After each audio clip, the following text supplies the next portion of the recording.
You're good. Okay, we're back out of executive session. Thanks for your patience. We're going to move on to minutes approval. Can I get a motion from Rich, seconded by Greg? Do a roll call vote. Randy Brown, Yes. Susan Curry, Yes. Deborah Dawson, Yes. Rich Dunn, Yes. Mike Lane, Yes. Greg Mezzi, Yes. Veronica Pillar. Yes. Okay, we're moving along here. So chair and vice chair report. I don't have a report. Susan, have anything to comment? Okay. So we're moving on to resolutions. So the first resolution is accepting the Monroe balancing test on 303 North Tioga Street, City of Ithaca. Do I have a motion? Deborah, second by Greg. Discussion. Lisa, do you want to jump in here? This is in follow-up to our last meeting and looking at the two properties that the county purchased on the 300 block of North Tioga Street. That they are not intended for public use as in their current form, and we had assistance in conducting the Monroe balancing test, and that this just provides that background information for the legislature in order to proceed with decision making for those structures. Yes, Deborah? So the assistance we got was from outside counsel. Yes. Who drafted the balancing test. Yes. So my question is, what happens now after we pass this resolution? My understanding is that the city tends to oppose deconstruction unless there's a plan going forward. So what happens now? Now that we've done our balancing test, can we deconstruct the buildings, or are we still on hold? That was that whole memo from the attorneys laid out the options for when that deconstruction would be optimal. And now, yeah, I think it identified the steps. I don't have it in front of me right now, but when it would be optimal to move forward with that, when seeker come into play and that guidance. So that's still well off in the future. Mike? Katie's right in what she says about what the attorney recommended, but I think in our last meeting, we discussed that we didn't want to wait until we had plans to build a new building. We wanted to move forward as expeditiously as possible. Because the buildings are just deteriorating, Right. and they're an attractive nuisance. And I'm sorry I missed last month's meeting, so I didn't take part in that conversation. Yes, Rich? I would suggest we should have a conversation with the city indicating that the lawyer's office we'd like to take down now and use as surface parking in the near term. And perhaps as a trade, we would close off the entrance and exit to the bank property so that there would be more street parking.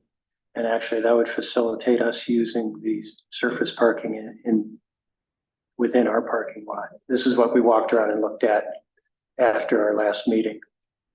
Can you explain Sure. cutting off the parking around the bank? There's an entrance and an exit for the bank. Right.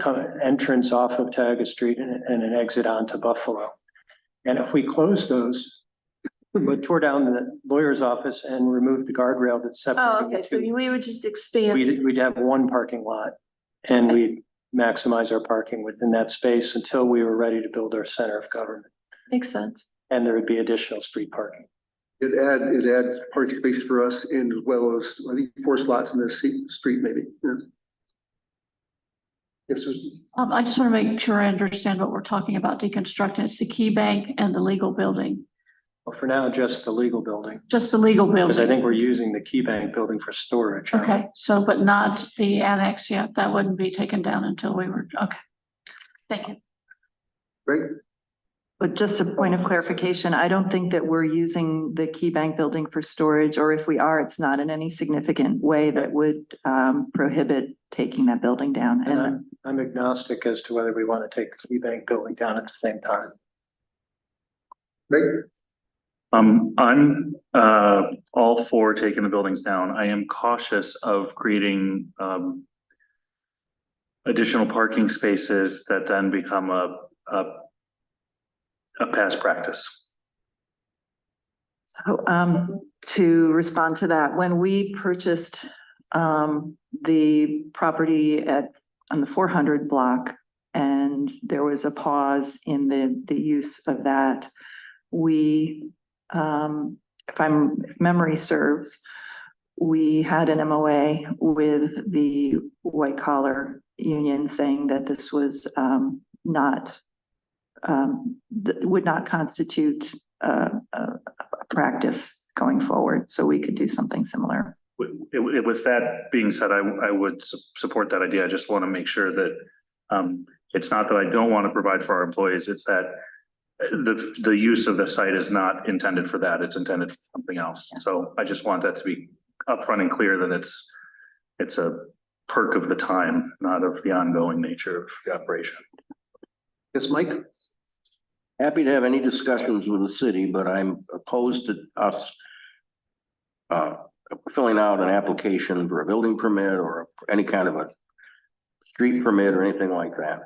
We're the county, and if we don't hold our authority here, we'll lose it.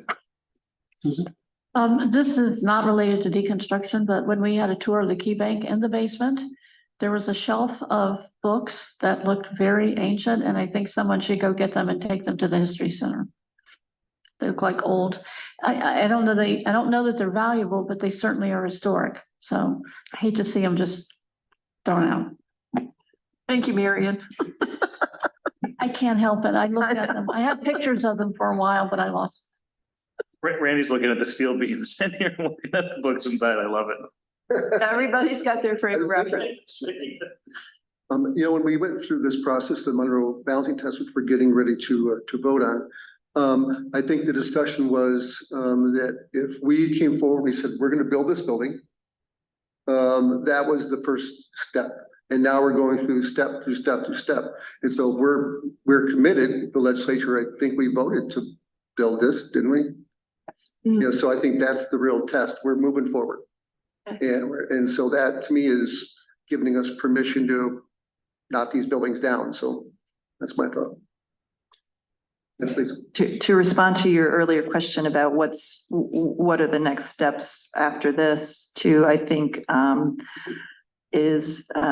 what was recommended is just notifying or having a conversation, communicating with the city, probably elected to elected. I can speak with our chair on that,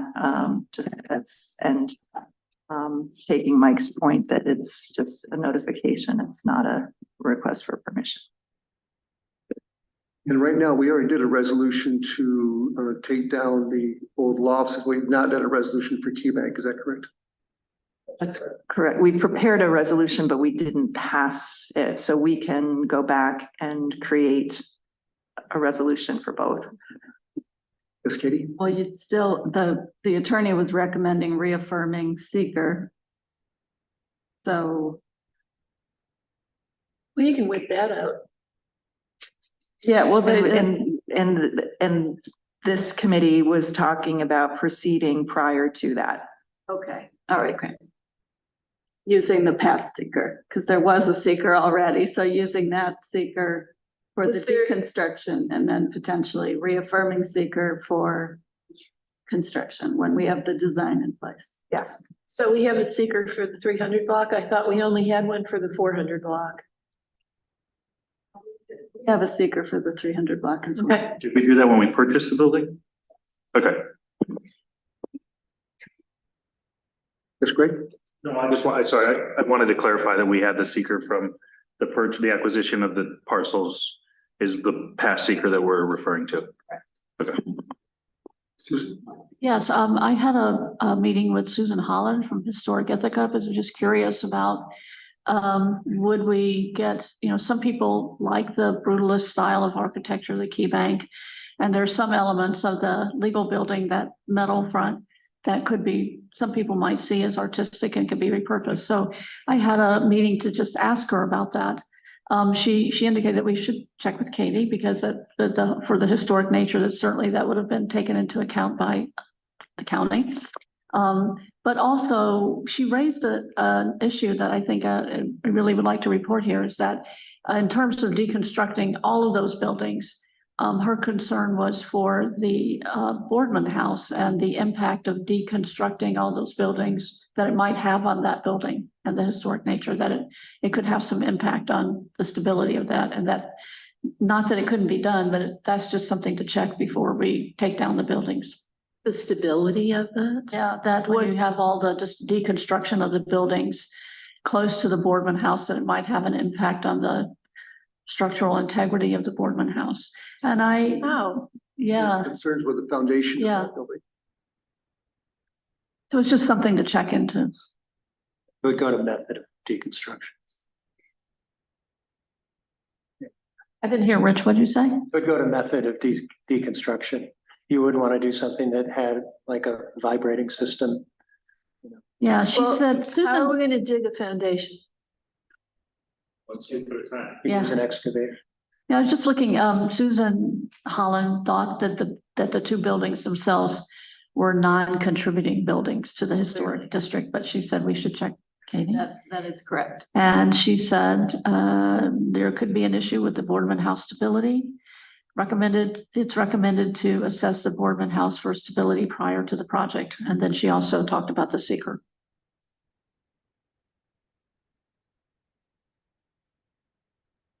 Any more discussion? Yes, Katie. I would be curious whether Susan had a recommendation.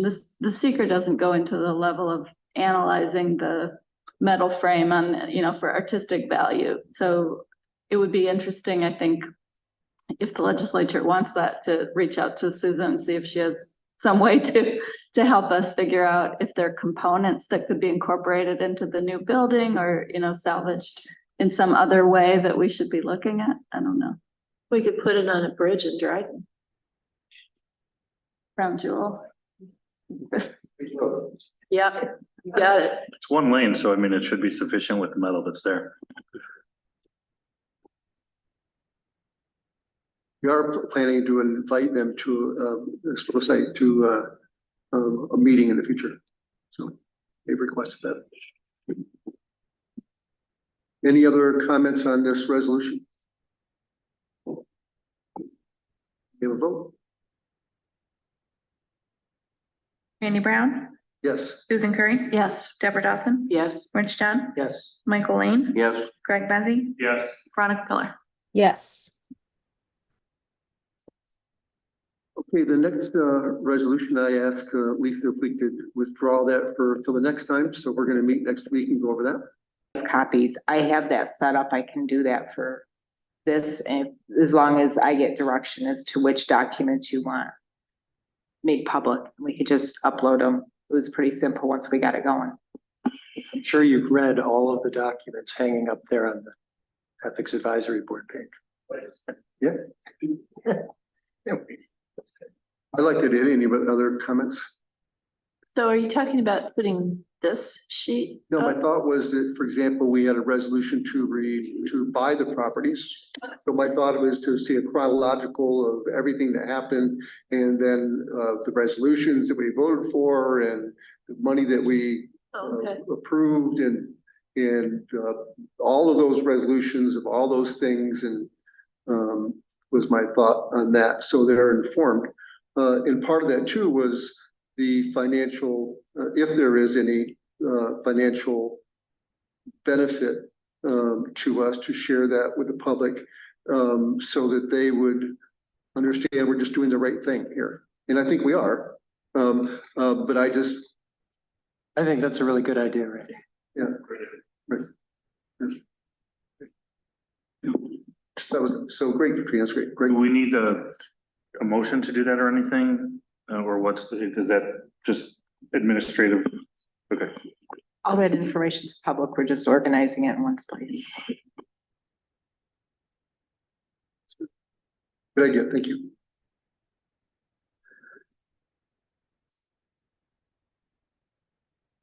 So is that all? We're done with that. So is the square footage update, is that this what she does? Yes, the next two items, the grand jury space update, Arel did meet with or had a conversation with the Office of Court Administration, and I know he's home ill, but joining us via Zoom. So Arel, are you able to speak to that agenda item? Yes, good morning. I'm just taking a break here from construction of our center of government project. We're on the second floor in the background. No, this is just to motivate me on this project. Sorry, I'm feeling a little ill. I've got 2 people in my family who had COVID. I have symptoms, but have not tested positive. But yeah, so I spoke to the court system last week. They were on vacation the prior week. And I basically asked the question about if we would be able to maintain a grand jury space in the main courthouse. They indicated that if they did not need all of the space in the main courthouse, that would be a possibility, either that space could be solely for county use, or that space could be shared with the courts, in which case they would split the cost of it 50-50 as far as annual maintenance in lieu of rent, which is what was done for many years. And we used conference room space across from the main courtroom on the second floor of the main courthouse, and it was shared space. It was a conference room for most of the week, and then grand jury on Thursdays. And the courts contributed to the cost of maintaining that space. So the deputy district executive, Amanda Whalen Garner, is the one that I spoke with. And so she indicated that she was pretty certain that either that space could be used solely for, as county space, or it could be shared. What she couldn't commit to is where that grand jury space would be. They said that first they would occupy the space that they would need for court system, and then whatever space might be left over could be either for grand jury space or shared space with grand jury. I'm thinking that space will most likely end up on the basement level, which is where we're putting it temporarily anyway. Currently, as I indicated at the last committee meeting, we are creating grand jury space in the basement of where county clerk is. So it's on the northwest corner of the building. So in any case, I would believe that the courts would be able to provide some space in the building that could be used for grand jury, either shared or strictly for county use. Questions on that from anybody? Comments? I think it's a good thing, right? Because they already got strong security there, and that makes a lot of sense to me. So that's good news. Thank you. Great. Thanks, Arel. You're welcome. Square footage update. So you had at the previous meeting requested more information regarding the options and the square footage assigned. These are the options broken down by those square footages, and this was completed prior to I believe the conversation with the OCA about the grand jury space.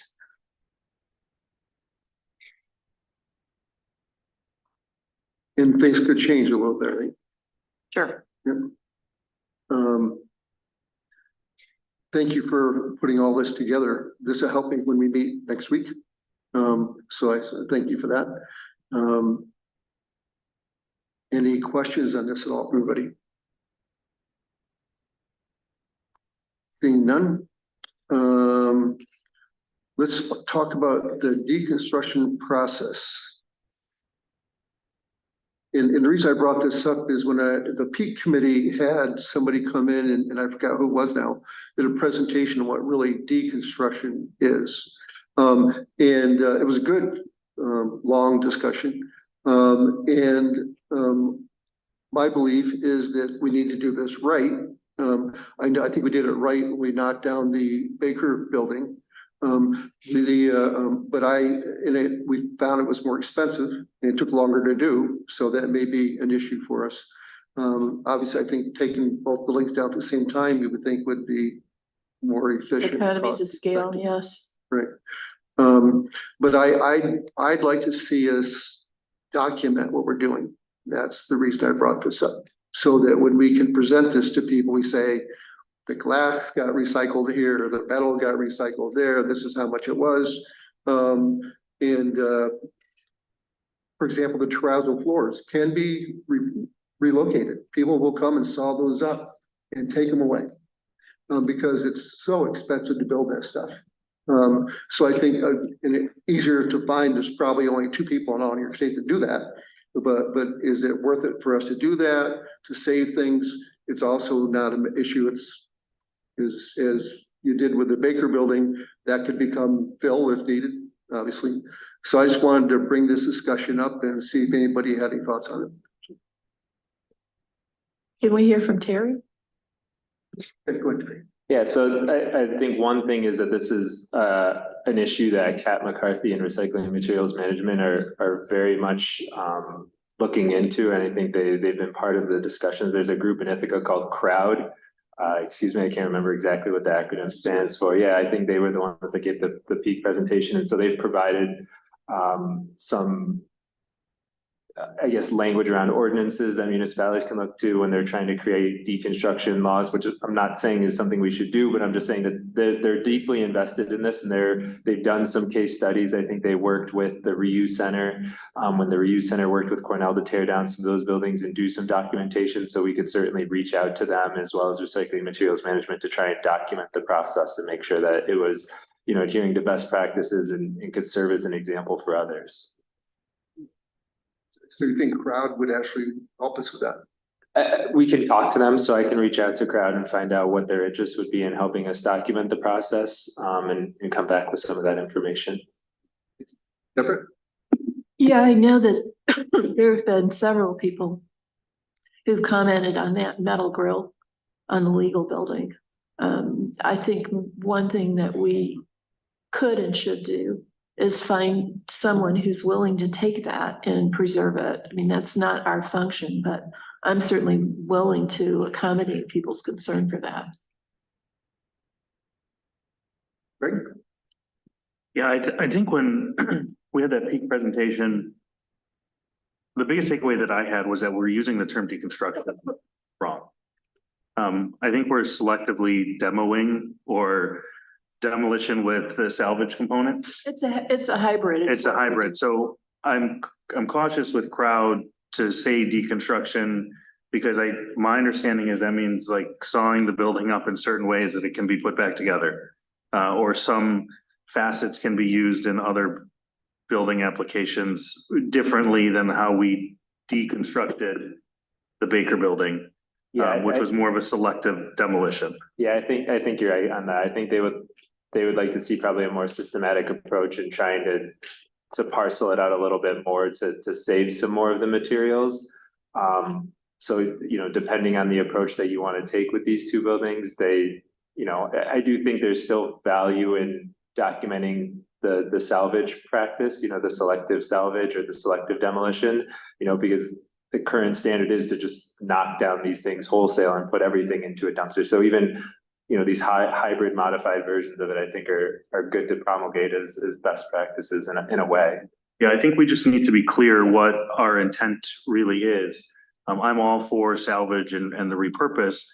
My other concern though is, you know, having seen what some of the other local organizations who have deconstructed or salvaged and now have warehouse after warehouse of building material, I want to make sure there's a market, because I don't necessarily want to pay for storage, but I also don't want that necessarily to delay things. So if somebody's willing to take on the storage of those items, fine, but I don't necessarily know if we need to occupy, you know, county space for that purpose.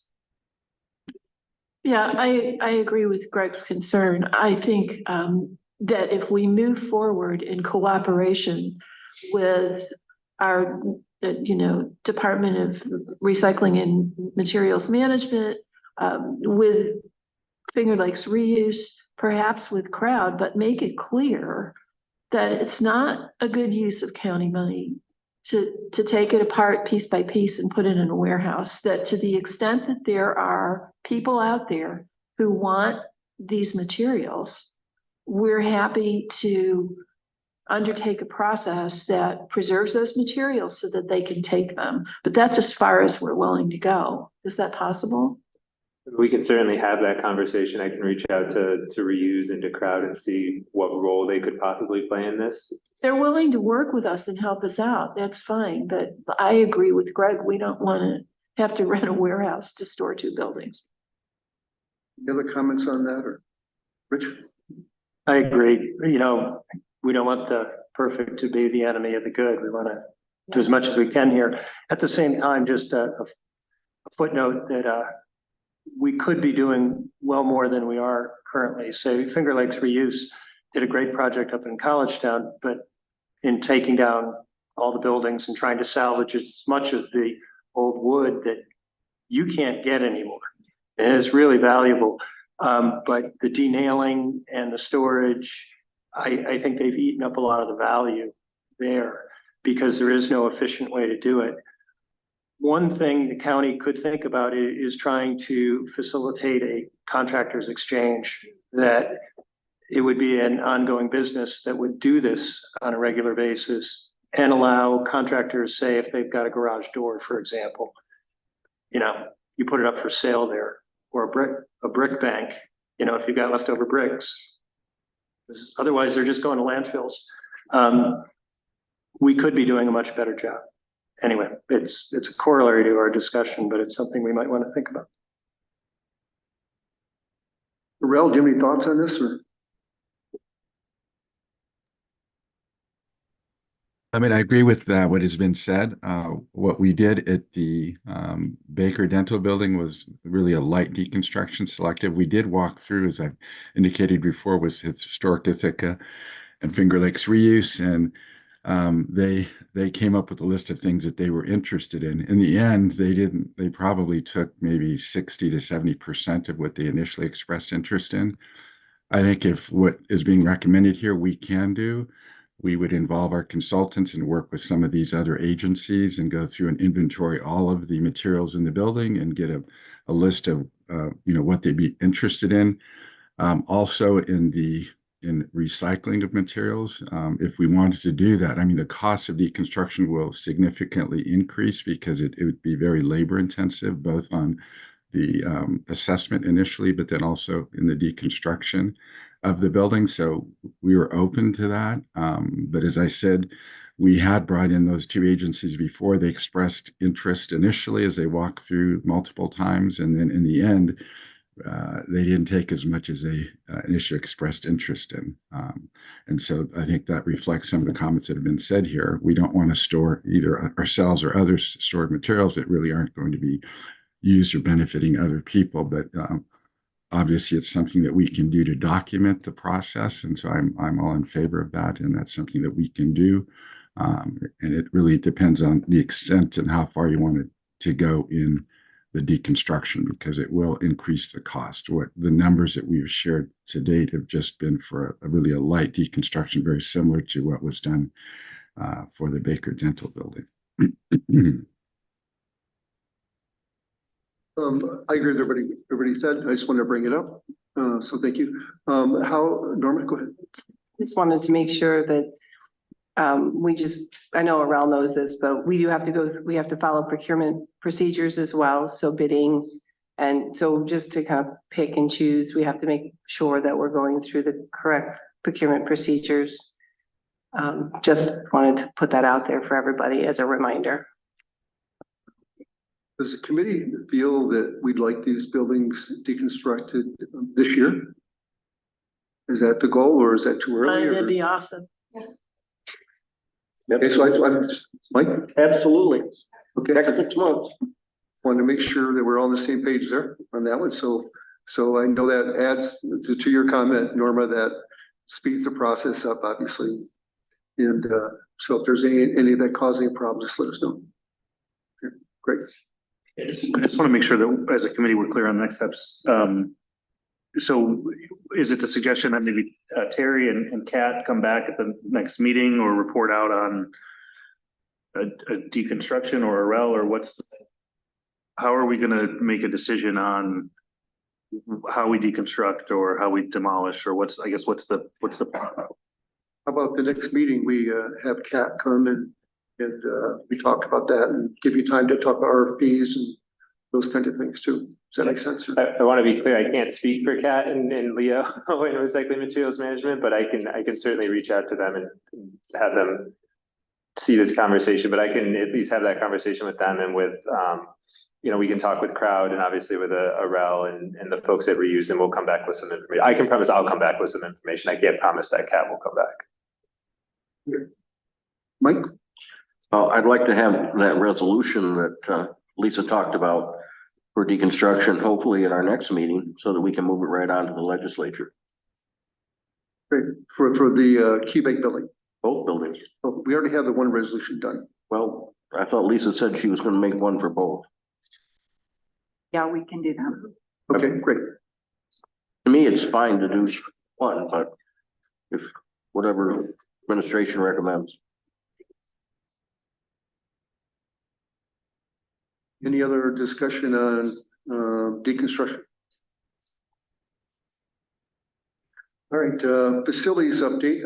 Arel, have you got anything else?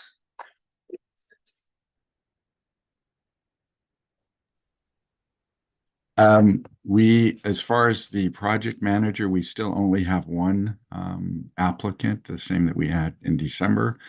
We're hoping to, I'll be working with Larry at HR to see what we can do to get the word out and try to solicit additional applicants for that position. So at this point, we have not conducted any interviews. We're hoping to at least get 3 before we start conducting interviews for the project manager position. Is it appropriate to have an RFQ update in February? Does that give you enough time, or? RFQ, you're saying? Yes. Special qualifications from architects, that type of stuff. We talked about that. Yes, Lisa? So my understanding was that to issue the RFQ, a few things. One, we would need to understand the scope of the building and what departments are going to be going into it. So that would be triggered by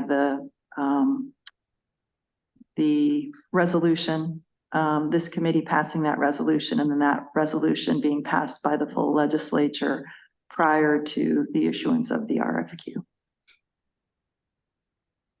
So at the next meeting, we'll have that resolution for the departments, and then that's got to go to the full legislature before we do that. Okay. Anything else, Raul? No, that's all I have. Anybody have anything else? Hey, Randy. Yes, sir. Yeah, so I just wanted to give a quick update. Is now an okay time? Yeah. So I had come to this committee, I think a couple months ago, and we had talked about the district geothermal possibilities. And I had mentioned that we would be submitting a grant to the Park Foundation. So we did submit that grant this past week for some funding. And so we're looking to combine that funding with our own funding and then make a use of a NYSERDA program called FlexTech, which the county has used in the past before and could cover roughly 50% of a feasibility study. And so the hope is that in the next month or two, we'll probably issue like a request for qualifications to find a partner to work with, a consulting agency, an engineering firm that has experience with district thermal networks.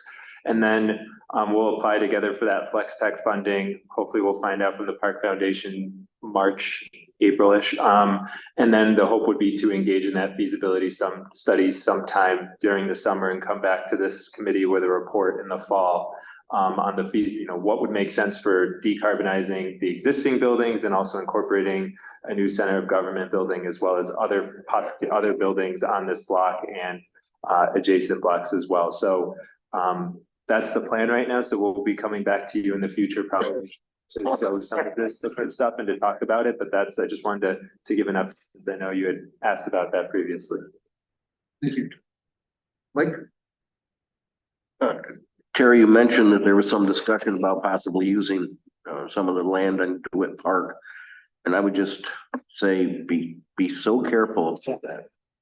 Because that land is owned by the church and run by the city. We have some things there too. And if the wrong message gets out there, we could have a lot of people very unhappy. Yeah, and I don't think there's any plan at this point to use the land in the park specifically. I mean, it's a possibility that's been floated out there if there's more space needed for wells, but even being able to use the parking lot that the church has, for example, would provide a little bit more room that wouldn't necessarily necessitate going into the park itself. So but well said. We'll take heed of your words and be very careful about how we proceed on any mention of using the park itself. Thank you. I thought from one of your previous discussions that the church was interested in the possibility of participating if we do a district geothermal. Yeah, they are interested in participating, yes. Okay. So that's one problem solved.